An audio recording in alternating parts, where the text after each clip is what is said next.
o Entre Fios tem o prazer de receber o jornalista Cláudio Ribeiro. Cláudio, muito obrigado por aceitar o nosso convite.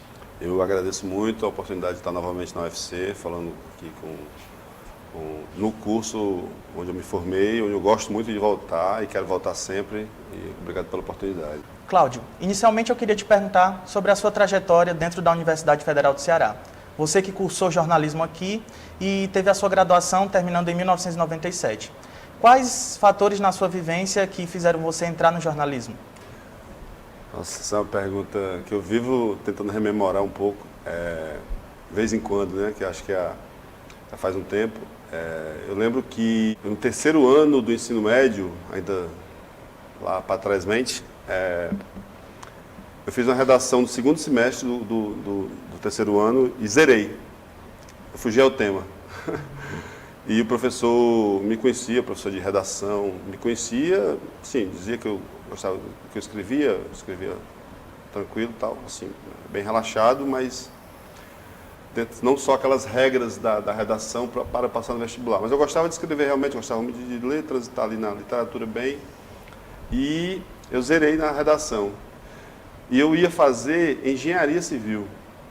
Aí ele me disse assim, você vai fazer segunda chamada, porque você zerou, porque fugiu ao tema. E eu estou abrindo a oportunidade para algumas pessoas. Tipo, que faltaram, tal, e você se encaixa no perfil.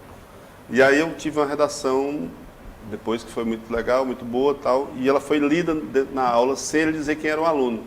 Ele não disse que tinha sido minha. E eu me senti muito tranquilo dele não ter dito que aquela redação que ele leu foi a minha. Mas ali já era setembro, acho que de 88, nossa. E aí, ali eu tomei um gosto muito mais apaixonado por escrever.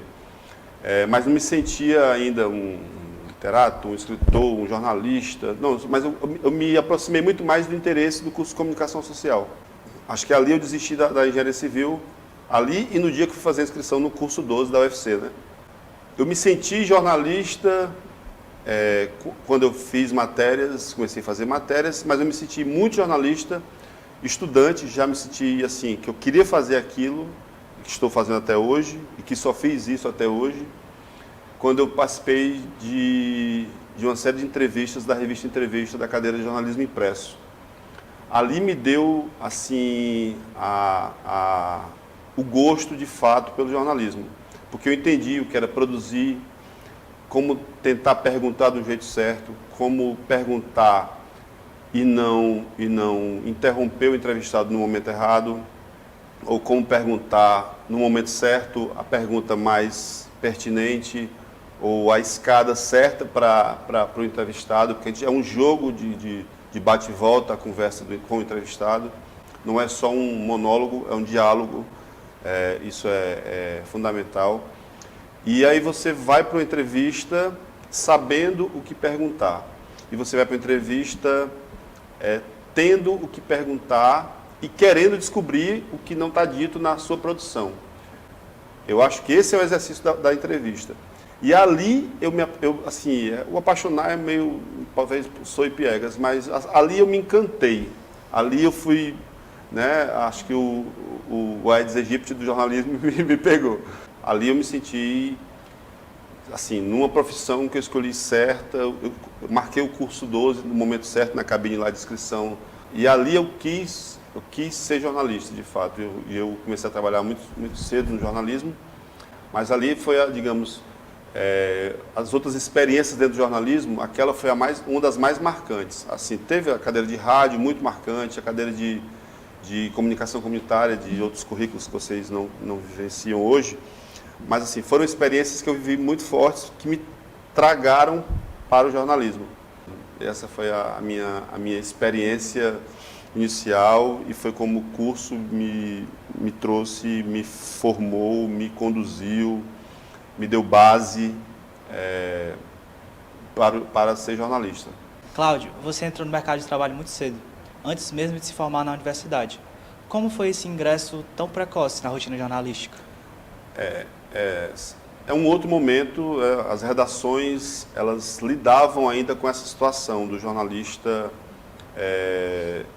ter a experiência e não a formação, ganhar a experiência ainda em formação. E assim, eu tive uma oportunidade de trabalhar na redação no Diário do Nordeste, em 1991. E quando eu tive a oportunidade, eu já havia tentado fiz um estágio em publicidade e vi que não era uma coisa que eu queria seguir. Eu cheguei a ficar uns 4 meses como estagiário de publicidade na Slogan, agência de publicidade bem conhecida aqui, local. E trabalhei em produção. Fui chamado para trabalhar na área de texto, mas eu não queria estar, assim, não era uma área que eu queria seguir. O ambiente era legal, o trabalho era bom, os horários, eu tinha horários alternativos, eu trabalhava tarde, noite, tinha uma coisa que me permitia estudar. E aí eu fui, e depois disso, eu também passei, aliás, antes da redação, eu também trabalhei como estagiário na CAGES, e na área de comunicação. E também eu produzia, eu escrevia, eu atendia veículos de imprensa, participava do noticiário, da produção jornalística interna. Isso também foi um exercício. Mas nas redações, ali foi um momento em que as redações permitiam trabalhar, você como ainda estudante, como contratado. Você era contratado como escriturário. Era como é que chama? Um desvio ali, uma situação que as empresas permitiam, e aí depois houve um trabalho sindical que corrigiu isso, que foi uma coisa certa, mas era uma situação que muita gente fazia isso. Como antes de mim, em outras gerações, não havia um jornalista que nem se formava, ele se formava como jornalista só com a experiência, sem nem a faculdade, jornalista provisionado que chamava. Então foram momentos da profissão que foram sendo corrigidos, ajustados. E a redação me trouxe uma experiência, diria, bem forte. Eu comecei na editoria de polícia. E era uma área que eu não queria estar, mas foi a oportunidade, a janela que se abriu para eu chegar na redação. Eu queria estar na redação. A pessoa que me convidou foi a Adriana Santiago, na época era repórter de cidades do Diário, e me disse: Cláudio, tem uma vaga, só que é de polícia. E eu disse: eu quero, porque aí eu consigo migrar para a área que eu queria realmente vivenciar, que seria de cidades. E acabei depois, muito tempo depois, virando um repórter que trabalha com cobertura de segurança pública, com investigação. Acabou sendo uma coisa que você acabou voltando para a cobertura, mas não uma cobertura policial, não uma cobertura que eu assim, eram demandas que as páginas policiais, que não existem mais nos jornais locais, as páginas policiais, existe cobertura de segurança, não a página policial hoje, mas havia a página policial, e você tinha que fechar aquele espaço, aqueles centímetros ali de texto naquela página policial. E era uma coisa que, assim, foi uma experiência, passei um ano nessa área, e até que eu pedi para sair. Porque eu queria ser repórter de cidades, e então o editor não queria que eu migrasse, porque ele queria que eu continuasse como repórter dele. E eu disse: não, mas eu quero. Aparecia vaga, eu dizia que queria vaga, a vaga aparecia, dizendo, não tinha vaga, mas tinha vaga, não me chamava. Eu disse: não, então eu vou tentar sair. Saí, e depois de um ano e pouco eu voltei para outra redação, para a Tribuna do Ceará. A Tribuna do Ceará, a versão impressa ainda é bem antiga, e foi ser repórter plantonista. Fiquei acho que uns 3 meses como repórter plantonista, que trabalhava de 6 à meia-noite, 1h da manhã, pegava fechamento de edição, coisas de última hora. Isso sem o ambiente online de hoje, a cobertura era muito mais corrida, muito mais puxada, acelerada. E as fontes de informações eram telefone, era ir no local, era o pé no asfalto mesmo. E eram outros tempos, né? Um tempo já faz 30 anos, mais ou menos disso. E isso é um outro perfil de redação.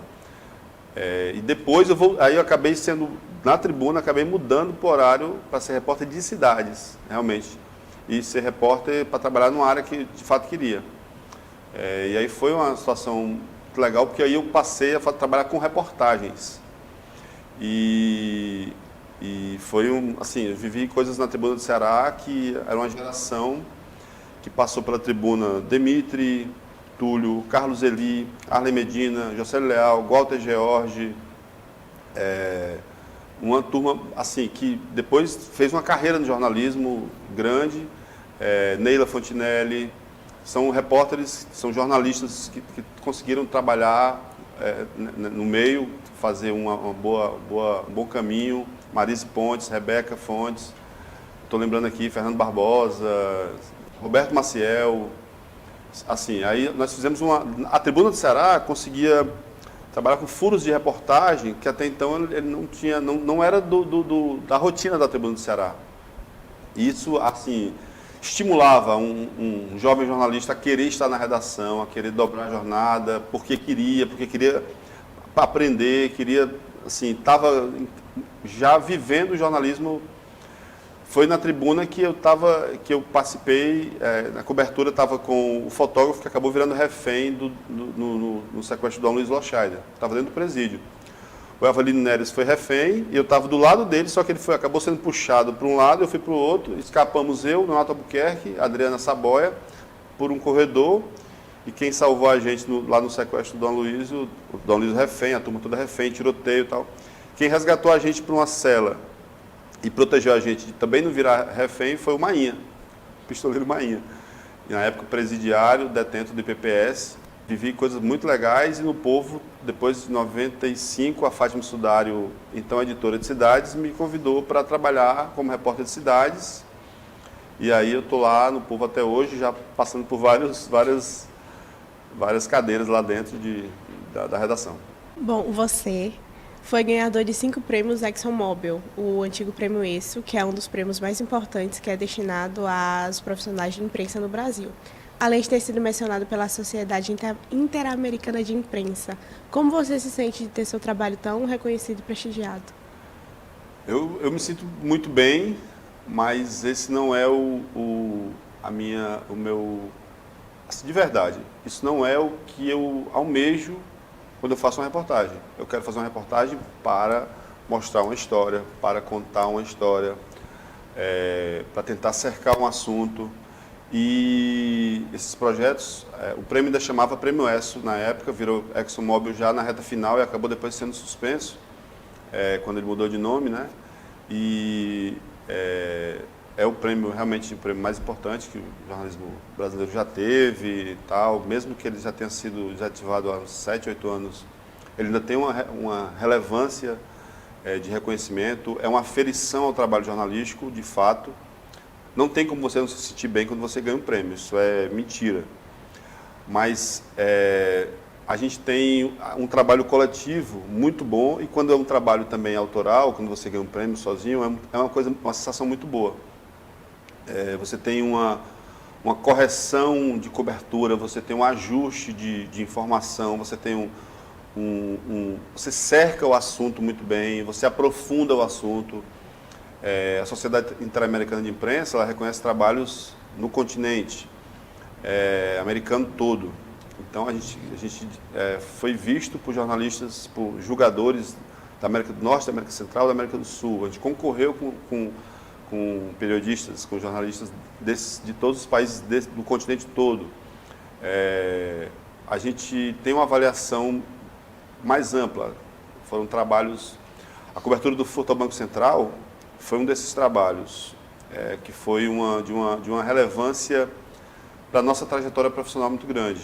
A gente sabia, quando estava trabalhando naquele assunto, que estava acontecendo um negócio de relevância jornalística e que era também de distinção profissional. Você sabia que estava produzindo um material importante para a história local, para a história nacional, como ele para a história mundial, pelo tamanho do furto, como ele foi cometido, o que aconteceu, o desdobramento, a cobertura que ainda tem até hoje, os personagens que ainda são citados.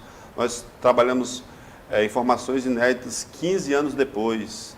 Nós produzimos material ainda com exclusividade 18 anos depois, como fez agora. Então, assim, você vê o peso desse. A gente teve uma citação no material do São Francisco, né, da transposição. Também tem uma relevância histórica, aquele momento, o fato que está sendo coberto, o assunto que está sendo coberto. Isso é que dimensiona. E como você consegue transformar aquilo em informação, em aprofundamento. Então a CIP reconheceu essa cobertura, esse trabalho. O que a gente tenta buscar é o jornalismo. É o jornalismo. Tem matérias que eu gosto de citar que não ganharam prêmios e que eu gostei muito de ter feito. A gente fez uma história aqui em 2004, foi quando foi criado um núcleo de repórteres especiais no Povo, no formato de editoria. Nós fizemos uma série chamada Agente S. Era um araponga, um agente de informação da ABIN, ele ainda era remanescente do SNI, que ele grampeou senador, grampeou deputado, ele cometeu crimes, ele era protegido pela polícia, ele escondia informação, ele traficava informação e ele traficava drogas. E nós levantamos uma história sobre esse personagem e nós não podíamos dar o nome porque tinha uma fragilidade ainda na informação, mas nós tínhamos vários documentos a respeito. E nós decidimos trabalhar como um personagem com o nome com agente S. Esse nome tem um significado, o S tem uma importância aí. Ele sabe, personagem sabe por quê. E nós, no caso, eu e Demitri, trabalhamos com a série. Não foi premiada, não foi uma série, mas é uma série que deu um trabalho de fazer. E eu gosto muito de jornalismo que dá trabalho. Eu não gosto, assim, eu gosto realmente de fazer matéria que dá trabalho. Eu acho que talvez seja uma coisa que me perfile, me ajude a perfilar profissionalmente. Dessas coisas que vão para a minúcia, vão para o detalhe, vão para o pontinho de interrogação, a letra mais miúda de um contrato de telefone que você assina, né? Quando você depois tem que tentar desfazer. Então, essa letra miúda de uma história que eu gosto de tentar entender. Isso a gente tem de investigações várias, de coberturas várias. E também gosto muito de estar percorrendo o sertão, as histórias do sertanejo, que tem sabedoria, não tem o estudo escolar, mas tem a sabedoria, tem a vivência, sabe muito mais do que muita gente letrada. Eu gosto muito dessas histórias anônimas, gosto muito. Esse é um perfil de uma coluna que eu passei a assinar, de uma ideia que eu apresentei, de tentar mostrar essas histórias de pessoas anônimas, histórias ocultas, assim. Eu gosto muito desse tipo de informação. Então, assim, eu acho que o prêmio é uma aferição. Ele não pode ser um objetivo. Ele tem que ser um desdobramento. Eu acho que é como se fosse uma suíte do que você está fazendo. Ele tem que ser isso. Ele não pode ser o primeiro parágrafo. Sabe? Eu acho que é mais ou menos, dá para comparar. Eu acho que é isso que a gente tem que buscar. Eu penso no jornalismo como realmente uma coisa de idealista, sou idealista, gosto desse tipo de jornalismo, desse detalhamento, de tentar encontrar histórias não contadas. Eu gosto muito desse tipo de coisa. Eu acho que os prêmios que a gente ganhou, vários com equipe, eu ganhei alguns sozinhos também, alguns importantes, mas eu acho que o reconhecimento está quando eu publico uma matéria e ela tem uma repercussão muito boa. Ela também é uma resposta muito boa. Isso não é assim, da boca para fora. Quem escreve em redação, quem tem uma matéria publicada, ela tem que repercutir, tem que ser lida, tem que contrariar, tem que ser elogiada ou não. Você escreve para ser lido. E a repercussão, se vier num prêmio, se vier numa resposta hoje de um comentário ou vier num retorno no tweet, eu acho que é assim que o jornalismo tem que rodar. Ele tem que contar essas histórias e encontrar caminho no dia seguinte, na página seguinte. Cláudio, um dos seus trabalhos que recebeu tal prestígio foi justamente o caderno especial Mares do Sertão, em colaboração com os jornalistas Demitri Túlio, Rafael Luiz e Luiz Henrique. É falado no material que vocês cruzaram os 7 maiores açudes do estado. Como você descreveria a experiência de percorrer todo o trajeto e também conhecer a realidade daquelas pessoas? Essa é uma pauta, assim, essa é uma pauta que foi muito premiada, é um dos projetos mais premiados do jornal, e é uma pauta que foi muito prazerosa, muito interessante, reveladora do fazer, como fazer. Ela foi de muito aprendizado também. E essa pauta nasceu numa conversa, a gente voltando de uma pauta na estrada, passando ao lado do Açude Castanhão, dentro do carro do jornal. E a gente cruzava a rodovia e passando ao lado do espelho d'água do Açude Castanhão, o maior açude do Ceará, um dos maiores do Nordeste, um dos maiores do Brasil e tal. E conversando dentro do carro, nasceu a ideia da pauta, isso aqui é um mar. A frase nasceu dentro do carro, acho que foi do Demitri, tenho quase certeza. E isso aqui é um mar. Já pensou se a gente começa a ver quem que mora ao redor disso? Como é que é a vida dessas pessoas que moram com o mar na frente de casa, no meio do sertão? Casou. Mares do Sertão. E quando essa pauta foi publicada, foi um caderno, a repercussão foi gigantesca, assim, numa época. O tamanho do gigante aí é porque realmente foi uma repercussão muito grande. O retorno, a redação recebia muito telefonema, recebia muito e-mail. E ainda as redes sociais ainda não existiam como hoje, seria um retorno ainda mais instantâneo, mas assim, o retorno foi muito grande. Esse retorno, nesse dia a gente saiu assim muito feliz, foi falar na rádio, foi comentar o projeto internamente, o retorno foi muito grande, o jornal teve uma tiragem bastante boa. Na época isso era uma medida do jornal, né? A tiragem que ele tinha, o online ainda não era tão presente. E aí nesse dia, a gente discutindo no almoço, eu, Demitri e o Arlen, então diretor de jornalismo, a gente estava com a ideia de fazer um projeto chamado, vamos fazer aí o Bruxas do Sertão. Aí, não, a gente tem que fazer nessa temática ainda da aridez, do sertão, ligada à natureza, ao ambiente e tal. Vamos fazer a desertificação, já que a gente falou dos mares. Aí a gente passou a fazer o Deserto do Sertão. Foi na sequência, a gente emendou o projeto, o jornal comprou a ideia assim, na semana, virou uma coisa que a gente ajustou a viagem, já foi para a estrada de novo, rodou as áreas desertificadas, produziu, cobriu seminário de desertificação, entrevistou gente importante, pesquisador, e nasceu o Deserto do Sertão. E quando saiu o Deserto do Sertão, que foi o segundo capítulo, a gente já saiu com a ideia dos Chuvas do Sertão. Mares, Desertos e Chuva do Sertão é uma trilogia.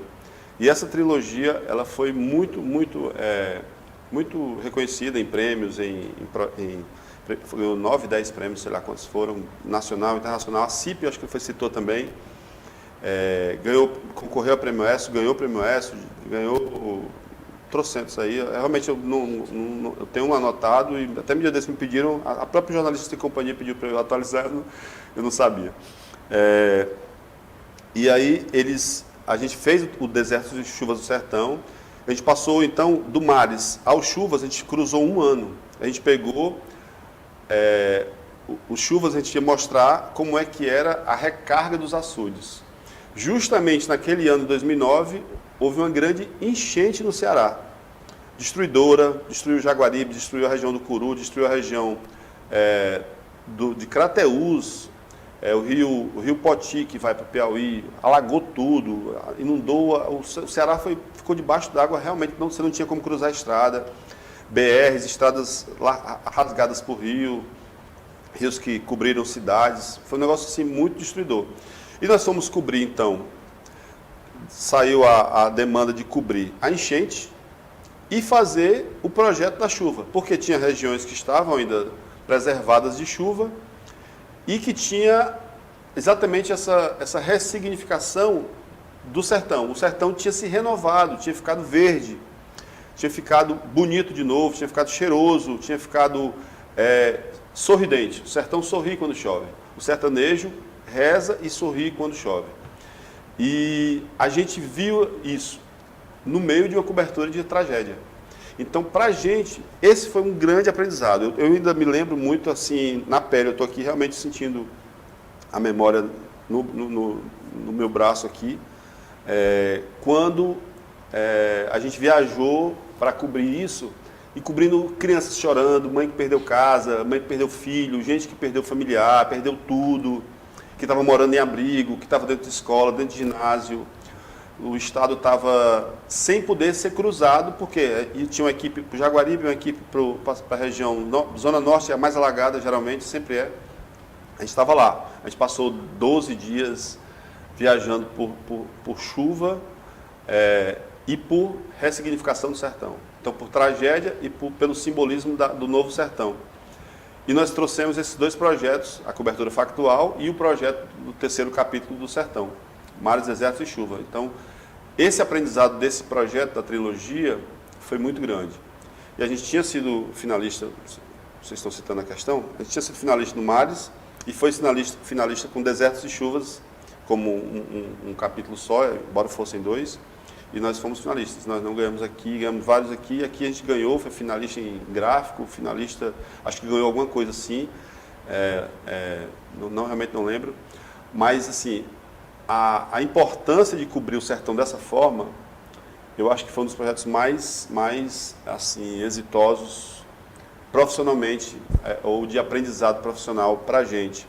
Eu, Demitri, Rafael, Luiz Henrique, a Fátima como coordenadora, eu não lembro se a Ana Meire já estava entre os especiais, os fotógrafos que foram. Nós voltamos numa sexta-feira de Sobral, depois de passar 12 dias longe de casa, vendo horrores e essas imagens também da beleza do sertanejo feliz de novo, da terra plantada, escavada. E nós voltamos numa sexta-feira à noite, 1h30 da manhã, nós decidimos voltar. Nós só voltaremos no dia seguinte. A gente quis voltar na estrada à noite. E ali também teve uma interação da equipe muito grande. Porque quando você viaja muito tempo, você também tem o desgaste, você tem o cansaço, você tem as dificuldades acabam saltando no trabalho. Mas a equipe se ajuda muito. Toda noite, num projeto desse, toda noite você passa de 6 da manhã até 10 da noite trabalhando e vai sair para comer alguma coisa e lá a gente faz uma reunião de trabalho. Essa reunião de trabalho que acontecia todo dia, tinha hora que era tensa, mas era muito importante. E ela também aliserava tudo, e era um trabalho profissional muito forte. Eu lembro que foi o Dário Gabriel, fotógrafo, e o Valdir, que era motorista. E assim, essa equipe tinha uma sintonia, tinha uma facilidade, e o Demitri, nós tínhamos uma facilidade de trabalho e tivemos momentos de dificuldade também, sabe? E isso foi importante. Eu acho que essas dificuldades, essa ideia do glamour, da beleza, da coisa bacana, isso não existe. Não existe. Não queiram ser jornalistas do glamour. Pelo menos a minha bandeira é essa, mas podem ser. Mas esse glamour não é nessa cobertura da factualidade, da coisa, desse hard news. Não é nisso. A gente vai, numa história dessa, a gente vai suar, vai sofrer, vai penar e vai ter o prazer de uma aferição e de uma publicação bem feita, com fotos legais, uma foto importante, com a história bem contada. Cláudio, no ano de 2011, você, junto com Ciro Câmara, o Rafael Luiz e o Tiago Cafardo, participaram de um projeto do desenvolvimento do livro do PV. PV, uma biografia de paixão, corpo, alma e coração do Estádio Presidente Vargas. Conta um pouco como que foi o desenvolvimento do projeto e como que foi sua participação. Esse foi um projeto realmente com Ciro, Tiago, Rafael. Tinha mais uma equipe de pesquisador, de fotógrafo, tinha um grande elenco. Uhum. E a gente participou da coordenação. Foi um projeto muito legal de fazer. Nessa época o PV estava fazendo 70 anos. Foi um projeto, a gente participou a convite do próprio jornal O Povo. Um projeto ligado também comercialmente à Prefeitura de Fortaleza. E um projeto que a gente contaria a história do PV e do futebol cearense. E o PV foi o grande palco do futebol cearense por muito tempo, né? As grandes histórias antigas, as primeiras histórias de mobilização de torcida aconteceram no PV. Os campos pequenos, mais amadores, tinha um campo na praça do Passeio Público, tinha um campo pequenininho na região da Varjota. Foram campos ainda rudimentares, digamos assim, e o PV começou a ser o grande palco. Era um estádio que tinha, onde hoje um campo que tinha ao lado de onde hoje é a Escola Técnica, o IFCE, que foi a Escola Técnica, virou IFCE, E o PV acabou assimilando o terreno e criando corpo, e arquibancadas de madeira foram ganhando arquibancadas de concreto, e ele foi criando história. O Campeonato Cearense foi criando história. Times como Maguari, Calouros do Ar, Ferroviário num auge, América, Ceará, vou lembrar aqui de outros times que existiram antes de Fortaleza e Ceará, como hoje grandes do futebol cearense, vivenciaram essa história, essa era de ouro, essa era do futebol narrado no rádio, do futebol testemunhado por torcedores e não por pacotes de torcidas, por sócio-torcedor. Eram testemunhas de uma história que estava acontecendo ali também. E esses primeiros torcedores do futebol cearense existiram no PV, viveram o PV. E o PV depois foi também criando um corpo, uma história, criando uma alma, e a gente transformou isso numa estrutura do livro, Corpo, Alma e Coração, biografia de uma paixão, no estádio Presidente Vargas, que é o estádio que tem o nome de um político ditador, e que até já se discutiu uma mudança de nome em outra época. Existem 2 estádios Presidente Vargas no Brasil, existe um outro no Nordeste, em Alagoas, Maceió, se eu não me engano. E a gente contou essas várias histórias, os jogadores com seus apelidos estranhos, esquisitos, jogadores das primeiras grandes histórias do futebol cearense. O Pelé jogou aqui, o Garrincha jogou aqui.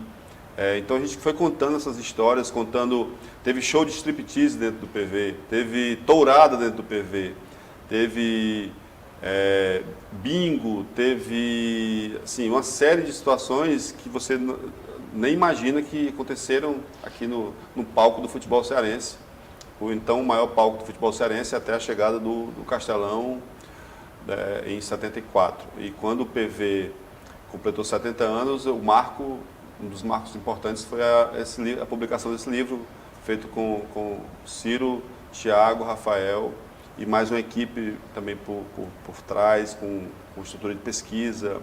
Fizemos, na época, o projeto teve uma exposição dentro do PV. O PV tinha sido recém-reformado pela Prefeitura Municipal, então ele tinha sido repaginado, tinha recebido um banho de revitalização, né? Ganhou estruturas novas, ganhou um novo desenho arquitetônico também. Isso também foi importante como marco para esse momento do estádio. Referente aos assassinatos dos soldados da base aérea em 2004, você, junto do Dimitri Trulli, entrevistaram e deram voz às mães dos 2 rapazes que perderam a vida naquele fatídico dia. Elas trouxeram à tona acusações graves e perturbadoras que se estendiam à aeronáutica e seus funcionários. Foi necessário muita coragem para publicar a matéria e ir de encontro à Força Aérea Brasileira. Como foi esse processo? Essa cobertura dos assassinatos dentro da base aérea, eu lembro do dia da morte dos 2 meninos, o Cleoman Fontinelli, filho, e o Robson Mendonça Cunha. Os 2 soldados chamavam assim. Eu tive até um contato recente com a mãe dele, e até pouco tempo o Cleoman, pai, faleceu faz coisa de 2 meses, decorrência de um câncer. Tive um contato, eu recontei a história deles 20 anos depois. A família ainda briga judicialmente para ter direito a indenizações. E esse era um segundo caso, inclusive, de que a gente abordou investigações dentro da Força Aérea Brasileira. Nós havíamos feito uma série de reportagens a partir de um acidente aéreo que aconteceu aqui em 99, 2000, e nós mostramos que, apesar da versão oficial dizer que o avião havia caído naturalmente, nós conseguimos mostrar que o avião em que um piloto de caça da Força Aérea havia se acidentado aqui no Ceará, o avião havia perdido a asa durante o voo por desgaste da aeronave. As aeronaves eram velhas demais, eram sucatas que voavam. Nós conseguimos mostrar isso, provar, e conseguimos ter acesso a relatórios com um relatório documental da Força Aérea sobre a situação das próprias aeronaves, os vários acidentes aéreos, documentos sigilosos da época da ditadura, os acidentes aéreos registrados durante a ditadura militar. Nós tivemos acesso a documentos e conseguimos mostrar isso. Essa é uma história anterior a esse caso dos assassinatos do Robson e do Cleoman Filho. A gente começou a investigar o caso 2 anos depois. Quando o caso aconteceu em 10 de setembro de 2004, no dia da morte, foi aquele burburinho, era fim de tarde, uma cobertura factual, tentamos levantar o caso, tentamos chegar a informações, fizemos um levantamento na época de fatos da perícia, buscamos mostrar informações conflitantes. O caso, por exemplo, teve uma versão inicial de homicídio seguido de suicídio, como se um rapaz matou o outro e se matou. E nós conseguimos levantar a história e foi constatado que havia sido um assassinato. Nós estamos em 2023. Até hoje, esses 2 assassinatos não tiveram autoria conhecida. Esses casos foram investigados e nunca se descobriu quem matou 2 soldados da Força Aérea dentro da base aérea de Fortaleza. É um caso que chama muita atenção. Não é um crime no meio da rua, não é um crime num ambiente aberto, é uma estrutura militar, fechada, com muro, com vigilância. Eles estavam num posto de sentinela, era um horário cedo, não era fim de semana, não era madrugada, era fim de tarde. Então, isso tudo foi muito estranho. E até hoje não se descobriu quem matou esses 2 rapazes. Eram dois jovens de 19 e 18 anos de idade. A gente não sabe, a gente tenta levantar histórias, assim, até pouco tempo que eu voltei a contar a história com a Fátima, eu tentei saber algumas coisas de bastidor, por fontes, para tentar levantar algum fato novo, e o caso foi arquivado. Judicialmente, a família ainda briga para reaver indenizações, para ter indenizações, não reaver, para ter indenizações. Ganharam uma parte, ainda falta uma outra parte de indenização, eles recebem um valor mensal, mas não tiveram a indenização moral. Você programa uma indenização com base na vida que aquela pessoa teria. Você projeta a expectativa de vida, a família nunca ganhou nada disso, ganhou uma mesada. Na época, o caso teve muita repercussão por ter como suspeito o então capelão da base. Nós só lançamos o nome dele quando ele passou a constar como suspeito do caso, como investigado do caso, desculpa, que é um termo diferente do suspeito. Ele passou a ser investigado, constar em inquérito policial da Polícia Federal, por ser um ambiente federal, e o então capelão da base aérea foi investigado. Nós trabalhamos com esse caso durante algum tempo, sem poder citar esse nome, porque ele não era oficialmente investigado. Havia uma suspeição por conta de situações que o colocavam, aparentemente, na cena do crime ou no ambiente, e ele não conseguia, ele na época conseguiu responder a 3 versões. E por conta de várias situações, na nossa investigação jornalística, a gente conseguiu levantar que, na verdade, ele desviava dinheiro da capelania para uso particular, para outras situações que não condizentes com a função dele, de militar capelão. E eram valores, ele era um padre que tinha missas que eram muito frequentadas, bastante frequentadas por gente da alta sociedade, e isso chamava muita atenção. E quando ele apareceu como investigado, teve muita repercussão. E era um caso que tinha tudo para ser muito delicado, era muito delicado, mas para ser derrubado moralmente, para ser questionado. Nós tivemos uma cobertura ao longo de 1 ano, nós tivemos uma carta de alguém questionando a cobertura, moralmente, achando que a gente estava perseguindo moralmente uma pessoa, e isso não era de fato, não foi o que aconteceu. Esse foi um projeto que foi finalista do Prêmio ESSO, porque eu lembro do dia que a gente foi descrever o assunto, envolvia um capelão que desviava dinheiro, que usava dinheiro para programas sexuais, que era suspeito de 2 assassinatos, que tinha uma série de irregularidades. Ele acabou depois respondendo na justiça, foi absolvido na justiça militar, por falta de elementos mais contundentes, mas foi condenado pelo desvio de dinheiro e teve que repor os cofres públicos com valores bem significativos, mas mostrou que a própria investigação do assassinato era muito frágil. A gente conseguia dar informações que avançavam além do que a apuração militar e da apuração da própria polícia não dava. A gente conseguia sempre estar com algumas casas à frente, a gente conseguia entrevistar personagens, conseguia entrevistar coisas ligadas ao caso que avançavam muito mais. A gente conseguiu, por exemplo, escrever que a perícia usou uma máquina fotográfica, que o filme só foi entregue, uma máquina fotográfica com o filme foi entregue muito depois. Na época não tinha foto com celular e foi feita foto, o local do crime foi alterado. O que mais? Estou tentando lembrar aqui de situações, mas assim, a gente conseguia avançar nesse caso bastante. Isso era foi um ano de cobertura desse caso, assim, muito trabalhosa, para usar aquela situação que eu contei antes, dessa questão dos detalhes. E eu e o Demetrio, nós ficamos assim, mergulhados nesse caso de fato.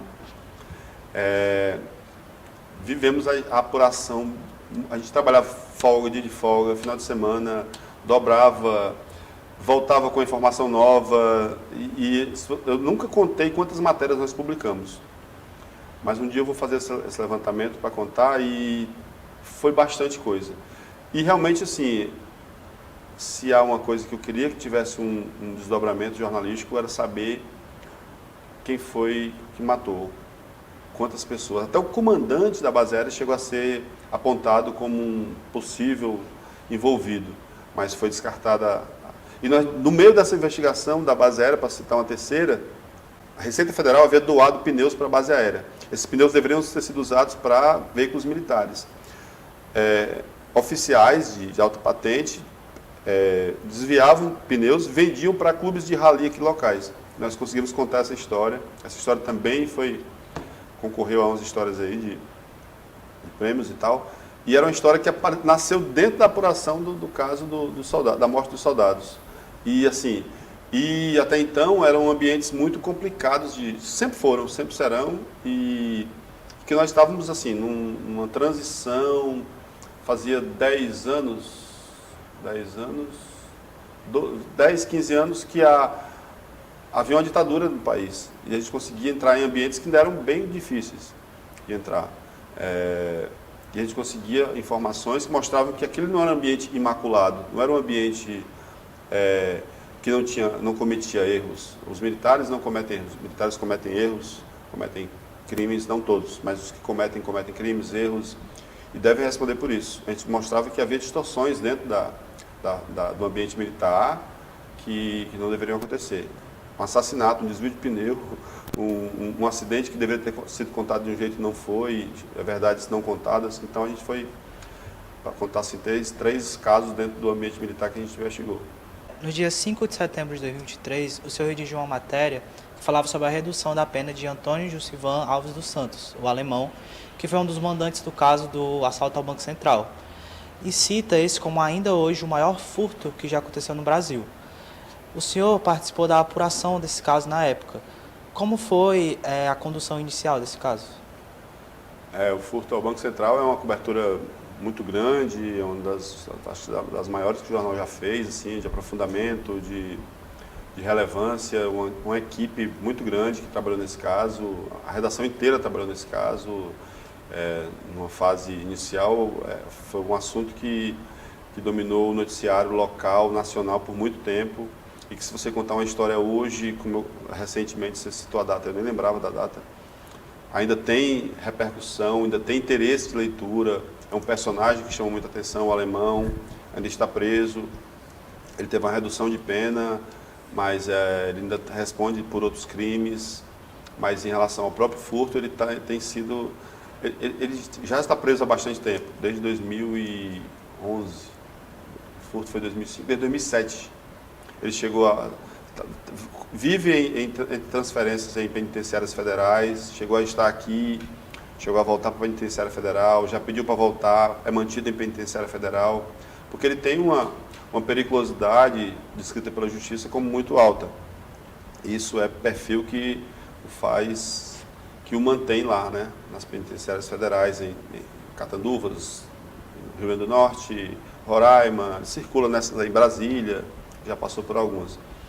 E o furto ao Banco Central é um caso muito grande, que envolve muito dinheiro, 165 milhões, arredondando.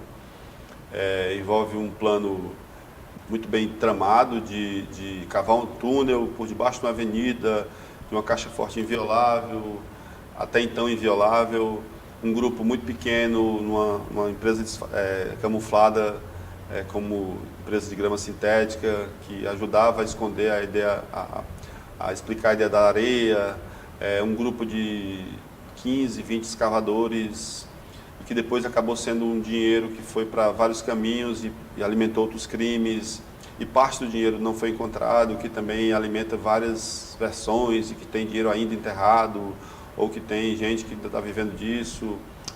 O dinheiro foi sendo... A corrupção policial e o crime dentro do crime acabou também matando gente, sequestrando gente da própria quadrilha, acabaram acontecendo vários crimes dentro da história do furto ao Banco Central. Na cobiça pelo dinheiro, já virou documentário, já virou filme de ficção ruim, já virou documentário legal, já virou entrevista, gente já se aposentou, gente já foi solta, gente já cumpriu pena por outros crimes, já foi preso de novo, muitos foram mortos. É uma história que ainda acho que nunca vai ser difícil de acabar, pelo imaginário na época que a cidade viveu, de todo mundo achar que havia dinheiro ali perto, de que era um dinheiro de um plano quase perfeito, acabou-se criando uma imagem de um crime perfeito, que enganou a polícia, e a polícia depois teve um trabalho de investigação muito exitoso, que prendeu muita gente sem dar tiro. As primeiras pessoas foram presas, várias foram presas sem haver tiro. A investigação policial teve muito planejamento. Eu falo disso porque a gente conheceu bastidores de gente que trabalhou, como trabalhou. Entrevistamos o delegado várias vezes, virou uma fonte de informação. Ele criou um canal de contato muito sincero. Nós perturbávamos muito como jornalistas, mas nós tentávamos sempre chegar atrás dele com informações, não só com especulações. Isso também credibilizava a cobertura, o jornal inteiro. Eu falo sempre assim, havia um grupo que trabalhou mais nisso. Demetri, Cláudio, Flávio Pinto, Luiz Henrique, inicialmente uma equipe do jornal inteira. O Dilson Alexandre foi o primeiro repórter, hoje professor, hoje está fazendo doutorado em Portugal, não sei se ele já voltou. O Dilson Alexandre foi o primeiro repórter a chegar no local e dizer: isso aqui não é uma cobertura para um repórter só, isso aqui é uma grande história. Porque havia dois pontos, o de entrada do túnel e de saída do túnel, na Caixa Forte, a movimentação, a polícia na manhã manhã do dia 8 de agosto, o dia que foi descoberto o túnel. O furto aconteceu entre o dia 5 e 6 de agosto, e a descoberta só aconteceu, que era uma sexta para sábado, e ele só foi descoberto na segunda-feira, quando o expediente do banco começou. Então, quando no dia 8 se descobriu que havia um túnel e que havia levado 3 toneladas de cédulas de R$50, 3 toneladas e meia, esse meia é muito peso, de cédulas de R$50, não rastreáveis, então se viu que era realmente um plano muito bem feito, até então muito exitoso. E depois eles foram entregando, a gente conseguiu áudios, 10 anos depois nós contamos a história com informações até então inéditas. As imagens do dia da Caixa Forte nunca tinham sido mostradas, nós mostramos. Gravações da época, dos bastidores, nunca tinham sido mostradas. O cara pedindo no telefone, vai ali e compra 1 quilo de liga, para amarrar cédulas e mais cédulas do dinheiro levado. Eles disputando, doidos para gastar o dinheiro. Nós conseguimos contar essas histórias aí em material inédito. 10 anos depois, 15 anos depois, nós contamos mais histórias inéditas. 18 anos depois, você me relembrou aí de uma matéria que o alemão ainda está com pena sendo reduzida.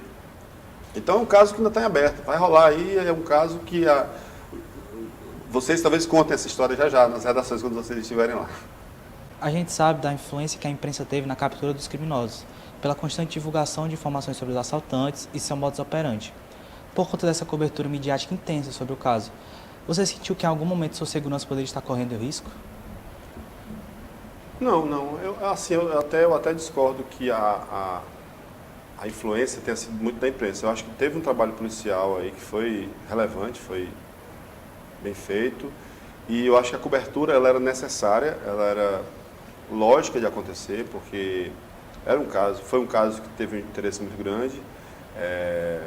E a segurança nunca me passou pela cabeça em relação a esse caso, ter algum tipo de risco correndo, não. Em outras situações talvez, mas não vem nem ao caso. Mas, assim, não por essa história. Eu acho que a gente rodava, por exemplo, a gente rodava em locais, a imprensa estava aqui todinha, a gente chamava nos costados, a gente tentava ir atrás de histórias que não eram as histórias que estavam sendo contadas. Isso era um perfil que a gente tentava buscar. A gente fez nessa cobertura do furto ao Banco Central, a gente fez, por exemplo, a gente mostrou como é que as quadrilhas se organizavam no Nordeste para cometer crimes de grande monta como esse. Era uma operação toda compartimentada. Havia o pessoal que disponibilizava arma, fornecia arma. Havia o pessoal que financiava o crime. Havia o pessoal que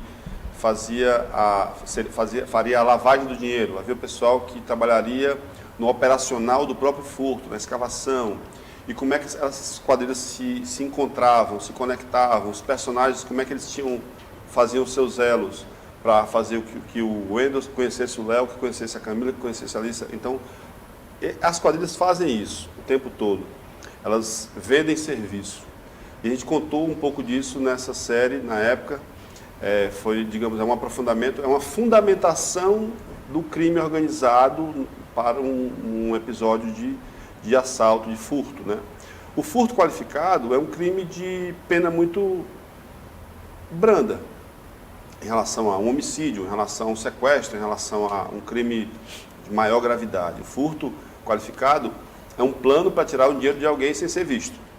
Um assalto à mão armada, você aponta um revólver para alguém e ameaça alguém, leva alguma coisa sob ameaça. Tem mais gravidade. O furto qualificado ele tem um planejamento maior, mas ele é mais pensado, é mais elaborado, mas se precisar, o cara está armado. Entendeu? Estou só contando assim, no perfil de como é que eles agem. Então, eles vendem serviço. Eu acho que eles não tinham interesse em fazer nenhum tipo de... a imprensa não estava no alvo deles, não. Acho que eles estavam ali interagindo entre eles e eles estavam sequestrando eles mesmos, a polícia que estava sequestrando eles estavam escondendo dinheiro, eles estavam fugindo de extorsões, e isso que aconteceu. O crime teve esse perfil. Então virou um redemoinho dentro da própria quadrilha. Os familiares foram ameaçados, foram sequestrados, gente se escondeu, dinheiro escondido. Eles tinham medo por estarem com aquele dinheiro, pelo tamanho. Então, talvez, corrigindo o que você falou, você tem razão. A influência tenha sido porque ganhou esse imaginário de um crime perfeito, tal, que não foi que vários 130 pessoas, mais ou menos, chegaram a ser presas, condenadas. Talvez um personagem, outro, que a história não tenha sido... Já perguntou isso para procurador, para o delegado, para policial que trabalhou no caso. Qual foi uma história que ainda não saltou tanto ao caso? Tem uma que ela tem seu ponto. Havia um burburinho, e a gente contou disso, mas havia um burburinho que semanas antes haveria um grande crime em Fortaleza. A polícia sabia disso, a polícia civil do Ceará, mas não se sabia onde. Se dizia que o planejamento era que o furto acontecesse na semana do Fortal, porque a polícia estava mobilizada para fazer a segurança do evento em que estava a multidão. Enquanto a multidão estava ali, os criminosos estavam aqui atrás, escavando o túnel e tirando dinheiro. Houve um atraso porque houve a rede de esgoto, de tubulação de água e esgoto da avenida, debaixo da avenida, eles tiveram que fazer um desvio no túnel. Então, isso aumentou o tempo. Isso acabou aumentando o trabalho deles e eles conseguiram adiar por uma semana. Foi exatamente uma semana após o Fortal, houve o furto. Atrasaram. Eles queriam ter feito no Fortal, porque aí seria muito mais, sabe? Haveria menos polícia mirando aquela ação deles. Mas é assim, tem coisas que talvez personagens, um personagemzinho específico que não apareceu, ainda vai aparecer. Essa história talvez não apareça. Um personagem, como é que eles tiveram acesso à planta todinha do Banco Central? Tem umas histórias que já foram contadas, não todas. Então isso ainda vai um momento o jornalismo ainda vai conseguir contar. Tomara que seja a gente ou vocês. Então, atualmente, como é a sua rotina como repórter especial e colunista do Jornal Povo? Após entrevistas com estudantes, eu costumo escrever matérias longas. Não, estou brincando. Mas assim, eu trabalho manhã, tarde, geralmente. Tenho minhas rotinas pessoais, correr, ir para academia, tomar uma cerveja. Mas assim, na minha rotina profissional, eu costumo entrar às 8h30, 9 horas no jornal e fico até 5, 6 horas ou até o horário necessário, dependendo do que eu esteja fazendo. E eu costumo trabalhar em pautas realmente de investigação, de aprofundamento, em histórias, em casos. E geralmente eu trabalho em mais de uma história ao mesmo tempo. Sempre eu estou procurando 2, 3 coisas ao mesmo tempo, 4 histórias que chegam durante uma apuração. E eu entro, eventualmente, em factualidades. Eu estava numa apuração de um caso, tive um problema familiar, precisei me ausentar do jornal por uma semana por conta da internação da minha mãe. Acabei tendo que acompanhar isso, pessoalmente. E aí acabei tendo que adiar uma apuração e acabou entrando na factualidade, por exemplo, de estar numa factualidade hoje, no dia dessa entrevista. Eu tenho que escrever uma matéria grande. Eu tenho a coluna, eu apuro a coluna paralelamente. Eu tenho histórias já pré-amarradas, contatos feitos, eu faço contatos e a minha coluna ela conta histórias. Eu não só interpreto um caso, eu apuro uma história, faço uma apuração. Eu vou a locais, eu converso com pessoas, então demanda também uma apuração. Não é uma coisa que eu faço um contato telefônico e escrevo ali. Não é uma nota, não é uma coluna de notas, é uma coluna de uma apuração. E o perfil da coluna é esse, de fato. Então eu trabalho reportagem, trabalho a coluna e trabalho alguma factualidade, recebo informação, recebo um zap, recebo um contato, recebo uma sugestão, alimento a editoria todo mundo é repórter o tempo todo. E é um perfil hoje, eu sou ligado à editoria de cidades. Eu já teve um perfil que eu era repórter especial de qualquer editoria. Eu poderia fazer uma matéria de cultura, de economia, de cidades, investigação ou projeto especial. Ainda posso fazer, ainda estou ligado a projetos especiais, de fazer coberturas, demandam viagens e tal. Mas hoje eu estou numa demanda mais da editoria de cidades. Mais ou menos assim, minha rotina é essa, 8, 10, 12 horas por dia. Cláudio, após mais de 30 anos de profissão e mais de 40 prêmios recebidos, há algo mais que você deseja alcançar? O que esperar de Cláudio Ribeiro no futuro? Essa pergunta é muito... alcançar tranquilidade. Não, mas eu estou brincando. Estou brincando e estou falando sério, porque acho que assim, a gente tem uma vida muito corrida, tem coisas que a gente quer fazer, tem projetos, vários projetos que eu quis fazer, não pude fazer. Eu não tenho um mestrado, eu tenho uma graduação. Eu não tenho um doutorado, eu tenho uma graduação. Eu tenho vontade de fazer mestrado, tenho vontade de fazer doutorado. E a rotina, a possibilidade de ficar um tempo desligado da profissão ou de não me dedicar ao mestrado ou ao doutorado, eu prefiro não iniciar. Eu gostaria de fazer e fazer me dedicando a eles. São projetos pessoais. Eu quero fazer um livro. Eu tenho vontade de fazer uma longa viagem jornalística.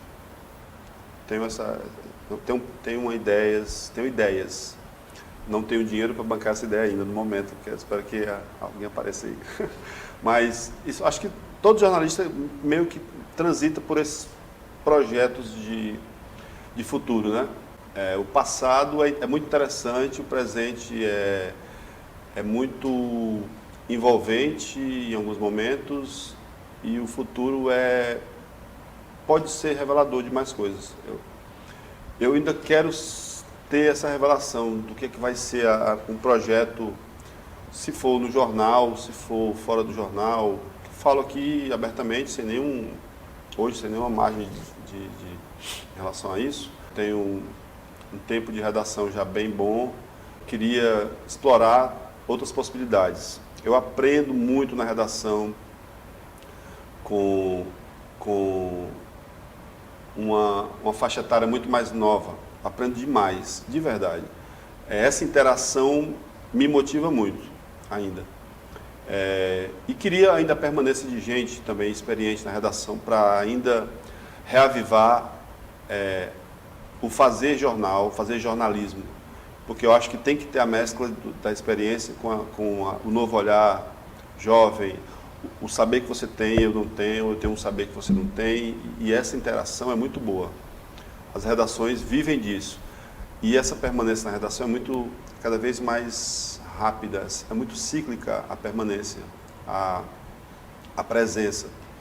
E, eu acho que isso é uma coisa que eu queria que fosse mais ativada, a permanência de jornalistas que pudessem fazer reportagens. A reportagem ainda é muito presente no jornal e ela precisa ser ainda mais. Eu queria descobrir, aprender algumas novas linguagens, algumas coisas que eu estou vendo, queria vivenciar, talvez seja essa palavra, mas isso me faz ainda querer estar sendo jornalista, fazer jornalismo, apurar, descobrir, contar a letra miúda, a minúcia de uma história. Eu quero ainda encontrar personagens da voz, holofote e espaço de letra para essas pessoas. Eu acho que o jornalista ele tem que fazer isso. Ele tem que encontrar direitos dos outros, ele tem que encontrar direitos coletivos, direitos individuais, ele tem que contar histórias de grupos ou de pessoas, ele tem que encontrar anônimos e pessoas públicas sobre suas responsabilidades que devem ser cumpridas como gestores, os papéis que cada um exerce. Eu acho que o jornalista ele tem que transitar nessas searas aí. Eu ainda me motivo a estar fazendo isso, a fazer isso, tirar o gerúndio aqui, a fazer isso. Eu acho que eu quero, talvez vocês sejam colegas de redação já da gente, vai haver uma interação como jornalista, como vocês chegando na redação. Eu já cheguei na redação e também me motivei como um novato. E eu ainda me sinto interessado em interagir com isso. Eu quero muito ainda fazer isso. E se for numa redação, o meu projeto acontecer, a viagem, a descoberta, a contar a grande história, ainda não sei se ela vai ser contada. Talvez haja uma grande história semana que vem, hoje, amanhã. A gente encontra na hora, pode amanhecer um novo Banco Central sendo escavado. Não estou falando aqui, a gente percorreu o sertão com outro olhar.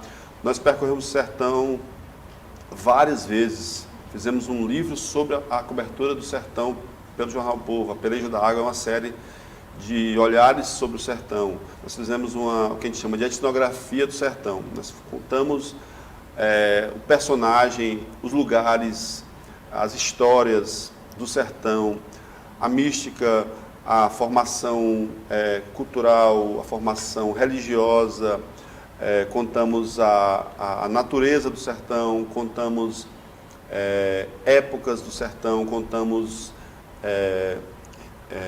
a literatura do 15, da Raquel de Queiroz. Nós revisitamos 100 anos depois, o sertão 100 anos depois do 15 da Raquel. Então nós queremos contar histórias assim, como é que é esse semiárido de hoje, que é diferente, o sertanejo é diferente, a juventude tem outro olhar, aprendeu. O crime está muito mais presente dentro do interior do Ceará. Isso é uma faceta muito ruim, muito cruel hoje. O crime organizado se espalhou. esses grupos criminosos, a facção criminosa se espalhou pelo interior. Essa é uma faceta, é uma situação muito atualizada do sertão.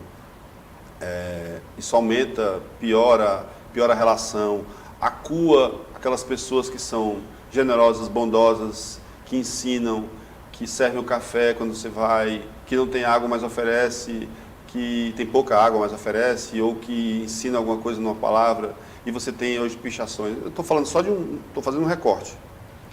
Mas tem coisas a serem contadas ainda. Acho que a gente ainda vai contar muita coisa. Se for por um caminho ou por outro, eu ainda vou encontrar histórias boas, eu não sei qual é o meu futuro. O que é bom e me dá possibilidades maiores até do que eu só mirar numa coisa.